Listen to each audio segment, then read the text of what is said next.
আসসালামু আলাইকুম, আমন্ত্রণ জানাচ্ছি পল্লী বার্তা সংবাদে। কচুয়ার পালাখালে এসএসএস শাখার উদ্বোধন উপলক্ষে দোয়া ও আলোচনা সভা।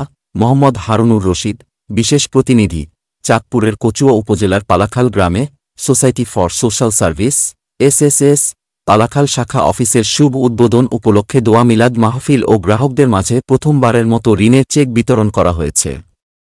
এ উপলক্ষে বুধবার সংস্থার কার্যালয়ে আলোচনা সভায় বিশিষ্ট সমাজসেবক মোহাম্মদ মাহবুব আলমের সভাপতিত্বে ও এরিয়া ম্যানেজার উৎপল কুমারের পরিচালনায় বক্তব্য রাখেন সোসাইটি ফর সোশ্যাল সার্ভিসের জোনাল ম্যানেজার মোহাম্মদ তরিকুল ইসলাম, সাচার শাখার ব্যবস্থাপক বিপ্লব কুমার সরকার ও পালাখাল শাখা ব্যবস্থাপক মাহমুদুর রহমান সহ আরও অনেকে।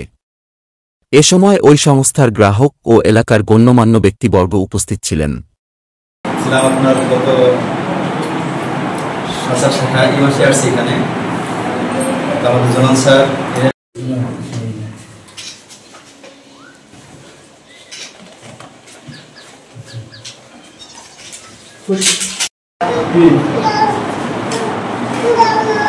কিন্তু আমরা বুঝে শান্তি